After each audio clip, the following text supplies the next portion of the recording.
পরম করুণাময় ও দয়ালু আল্লাহর নামে শুরু করছি। সূরা আল বাকারা, বাংলা অর্থ, আয়াত সংখ্যা ১১০। আর তোমরা রীতিমতো নামাজ কায়েম করো, যাকাত দাও, তোমরা নিজেদের জন্য উত্তম কাজের যা আগে প্রেরণ করবে আল্লাহর নিকট তা পাবে। আল্লাহ তোমাদের কৃতকর্ম দেখেন। আয়াত সংখ্যা ১১১। তারা বলে, ইহুদি বা খ্রিস্টান ছাড়া বেহেশতে প্রবেশ করতে পারবে না। এটা তাদের অলীক কল্পনা।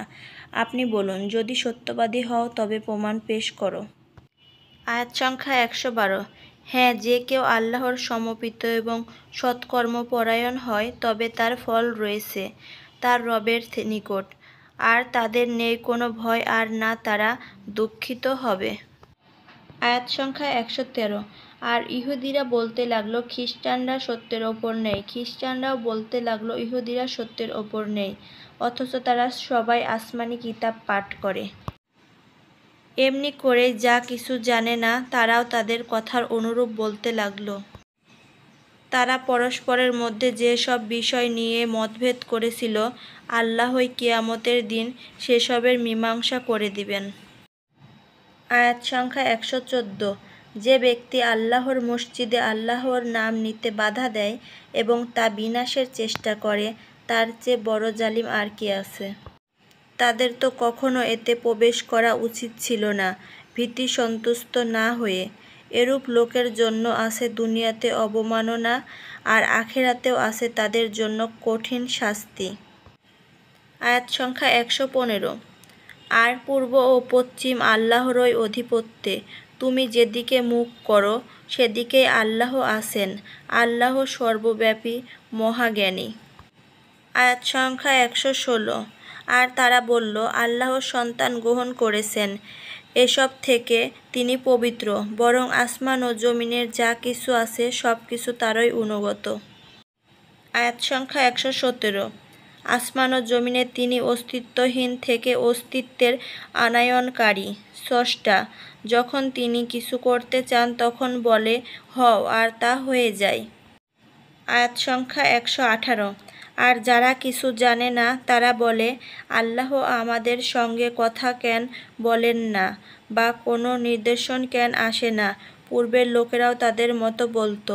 তাদের সকলের অন্তরে এর একই রূপ। আমি দৃঢ় বিশ্বাসীদের জন্য নির্দেশনাবলী বর্ণনা করছি। আয়াত সংখ্যা ১১৯। আপনাকে সত্য সহ সুসংবাদদাতা ও সতর্ককারী রূপে পাঠিয়েছি। আর জাহান্নামীদের বিষয়ে আপনাকে কৈফিয়ত দিতে হবে না। আয়াত সংখ্যা ১২০। আপনার প্রতি কখনো সন্তুষ্ট হবে না ইহুদি ও খ্রিস্টান, যতক্ষণ না তাদের ধর্ম অনুসরণ করবেন। বলুন, আল্লাহর পথ নিদর্শনই প্রকৃত পথ।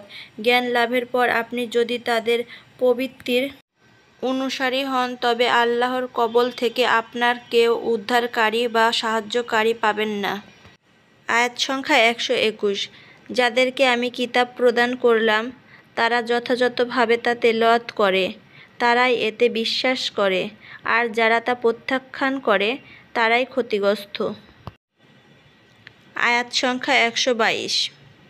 হে বনী ইসরাইল, তোমাদের ওপর যে অনুগ্রহ করেছি তা স্মরণ করো এবং তোমাদেরকে যে শ্রেষ্ঠত্ব দান করেছি বিশ্বাসীর ওপর। আয়াত সংখ্যা ১২৩।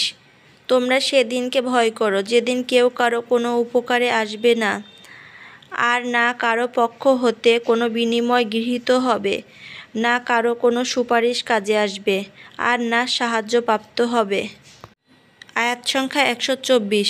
আর স্মরণ করো যখন ইব্রাহিমকে তার রব কিছু বিষয়ে পরীক্ষা করলেন, তখন তিনি পরীক্ষায় উত্তীর্ণ হলেন। বললেন, তোমাকে মানুষের নেতা বানাবো।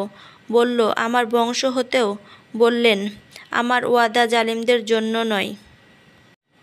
আয়াত সংখ্যা ১২৫। যখন কাবাকে মিলন কেন্দ্র ও নিরাপদ স্থান করলাম মানুষের জন্য এবং বললাম, মাকামে ইব্রাহিমকে নামাজের স্থান করো, আর আমি আদেশ করলাম ইব্রাহিম ও ইসমাইলকে তাওয়াফকারী ও ইতিকাফকারী, রুকু ও সিজদাকারীদের জন্য আমার ঘরকে পবিত্র রাখতে।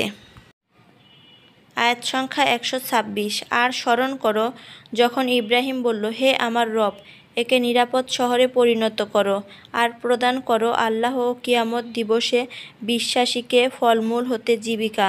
আল্লাহ বললেন, কাফেরকেও এ উপভোগ করতে দেব কিছুকালের জন্য, তারপর তাকে দোজখের শাস্তির প্রতি বাধ্য করব, ওটি জঘন্য স্থান।